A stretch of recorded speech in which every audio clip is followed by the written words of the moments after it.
all I hear is yelling right behind me saying, "Get back inside the car." And I look back and I see guns pointed right at me. That's 10-year-old Angel Meza recalling the brief moment he says DPS troopers pointed their guns at him. I thought they were supposed to protect me.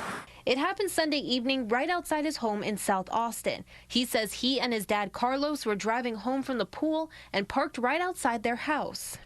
We were right here at this intersection right here, and I had noticed that the state trooper had put on his lights. I didn't think nothing of it.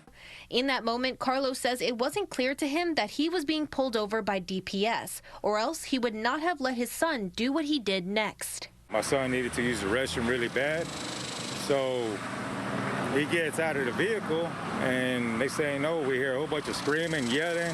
In that brief moment, 10-year-old Angel hopped out of the car to go inside his home. He says DPS troopers were behind him with their weapons drawn. I was terrified. I was shaking, and then I told my dad, I'm like, "Dad, they're pointing guns at me." I turned to my left because I'm still in my driver's side, and I see a gun pointed at me in my head.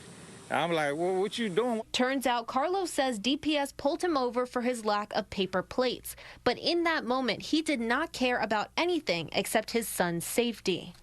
We don't need this crap from our own people that are supposed to be protecting us, you know, and over a plate or over an inspection. DPS eventually let Angel go inside, but Carlos says they kept him outside for an hour. Video of the encounter caught on camera by his neighbors. He says DPS gave him a ticket over the plates and also made him do a sobriety test, which he passed, and then searched his car. They then wrote him up for the CBD he had inside, but he says he doesn't care about that. He just wants accountability. There needs to be accountability for the state troopers here in Austin. With that, the recommendation passes.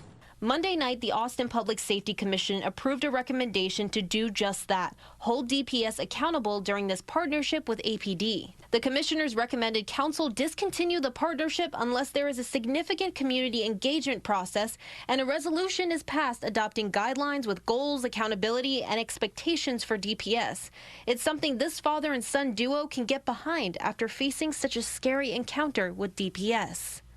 I don't understand why would they put a gun at a kid that was literally like 10 years old and faking. So I'm confused why cops are pointing guns at kids now and not protecting kids.